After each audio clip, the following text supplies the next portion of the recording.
I think we can all agree that the stock sticks and buttons that come with the arcade 1-up aren't the best. After a couple rounds of playing, I'm pretty sure you've thought to yourself, man, I'd love to change the stick. I'd love to swap out these buttons. Before I even did any of this, I tried to find videos and they were either too long or too confusing or just plain boring. I'd often have more questions than answers. What's the best stick? What kind of buttons do I use? Do I really need a 4-pound spring? If I upgrade, will I become a better player? Is my reaction time gonna improve? The short answer, no you dumb fuck. You're not gonna get any better. But it feels better, it looks better, and now you really don't have any excuses to why you get your ass beat. What's up everybody, Cold Space here. And in today's video, I'm gonna show you how to swap out the stock stick for a Sanwa, plus a couple other basic mods that may or may not make a difference. If you're interested in swapping out your buttons as well, I already made a video on this. I'm gonna put a link right here in the little corner. Go ahead and click that if you're interested. Since I am gonna go over a couple things in this video, I am gonna put timestamps so you can skip around. This first section is gonna be just a basic install of the Sanwa stick. Next is adding a 4-pound spring. After that, an 8-way restrictor gate. And just for fun, I did the exact same mods on the stock stick that comes with the arcade 1-up, just to see if there's a huge difference or it's just a bunch of bullshit. Links will be in the description. Let's get started. First, take out the 4 screws that are holding down the unit in place. Next, slowly lift up the unit and make sure to be careful because it's still connected with 2 wires. That's the ribbon cable for all the buttons and the smaller LED cable. After that, we're going to lay down a little bit of tape. Once you lay that down, you're going to flip the whole unit around.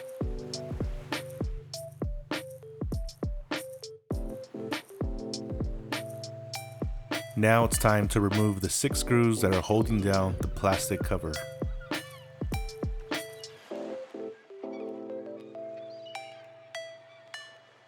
Now that those are removed, you're going to pull the thing off, but there might be some adhesive holding it down, so don't be scared to pull on it.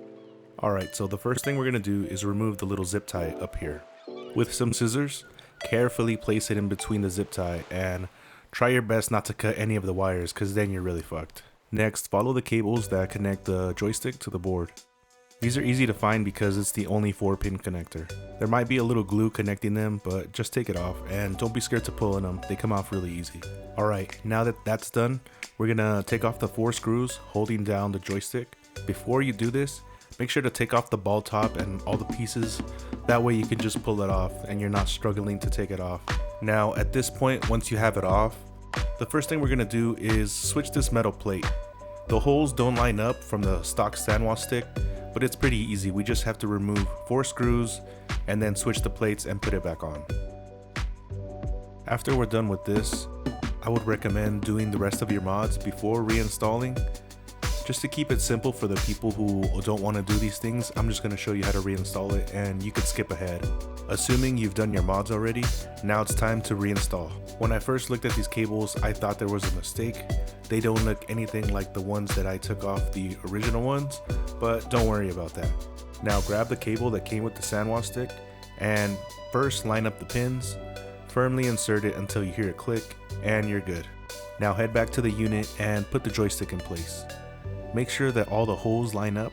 Just a heads up, only 3 of the 4 screws are gonna go back in. Since we added that wire, it's kind of in the way, but it's not a big deal. The cable splits into 2 connectors. One that has a sticker that says right left and the other one is up and down. Just connect it to the right terminal and you're done. Before you seal everything back up, connect the wires, turn on the power, and make sure that the stick works properly. If you don't do this, you're gonna have opposite inputs and you're gonna have to reopen it up after you did all that work, so just double check it to be sure. Now that we have that out of the way, let's go into the upgrades, which are pretty simple. To upgrade from a 4-way to an 8-way gate, you have to press these little clips. You're gonna have to press 2 of them at the same time and then push outwards. Do one side and then flip it over and then do the other side. It's a little tricky, but you'll get it. That's pretty much it. Now all you're gonna do is line it up and firmly press it in place, making sure that it clicks on all 4 sides and you're done. Now that we're finished with that, we can continue to upgrade the tension spring.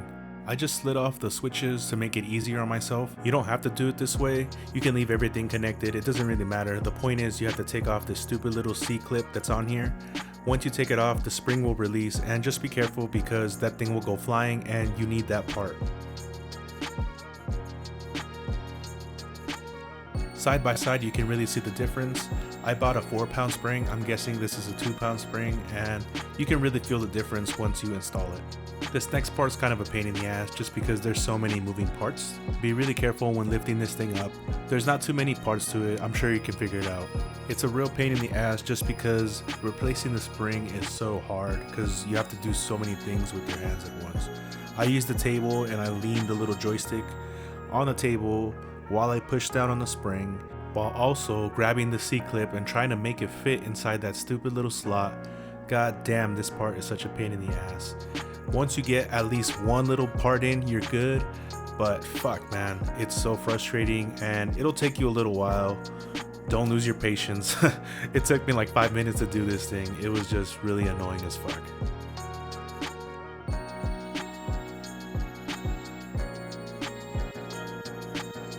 When you finally complete your mission of upgrading both the tension spring and the 8-weight gate, it's time to reassemble everything. Since I already did this earlier in the video, you can just go back and watch how to install it onto the main unit.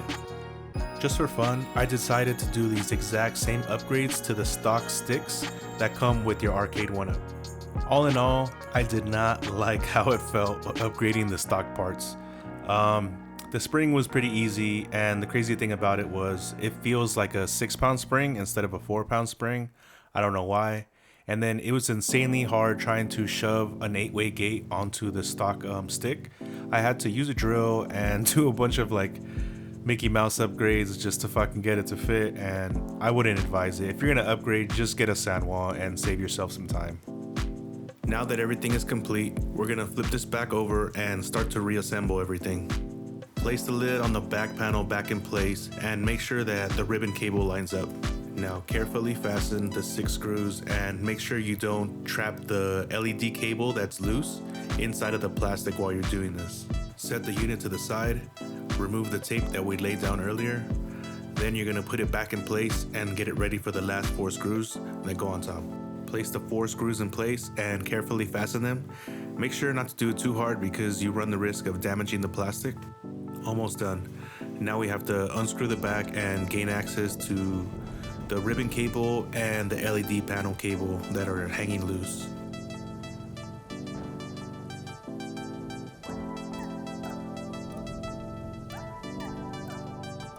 Now that all that's connected, you can seal it back up and we're done. Honestly, these mods aren't that difficult. It's just a little intimidating for some of us who have never done this shit before. This is my first time. I really don't know shit about this. But I'm really glad I did this mod just because it feels so much better. It's not as clicky. It just feels smoother. I really love the 8-way gate just because I love the clickiness when you hit those corners when you're doing your, Hadokens or whatever. Like you could feel every little click. I love the 8-way gate because of that. And honestly, to me, this thing was worth it. Also, the 4-pound spring made a pretty big difference. I have a fight stick with just a normal Sanwa stick. I've never even knew about replacing tension springs, and I like the way it feels. So just a little bit tighter, it's not too tight, and it's perfect, at least for me. Did I become a better player because of this? No. Are my inputs perfect now? No. I'm fucking sloppy as fuck, dude. But it's all part of the process, and honestly, if you're thinking about doing it, just fucking do it. There's so many other brands. You don't have to do Sanwa. Honestly, I think Sanwa is the simplest out of all of them, and it's just something that I like. I really hope this video helps someone out. Like I said, if you're scared about doing this, don't be. It's not that big a deal. It's pretty easy. Like, comment, subscribe, all that shit. If you guys have any suggestions for future videos, let me know. If you guys like any of the music you're hearing right now, I made that shit. Link in bio, description, whatever the fuck. To my IG, Spotify, all that shit. Yeah, thanks for everything, you guys. My name is Cold Space, and I'll see you guys on the next one.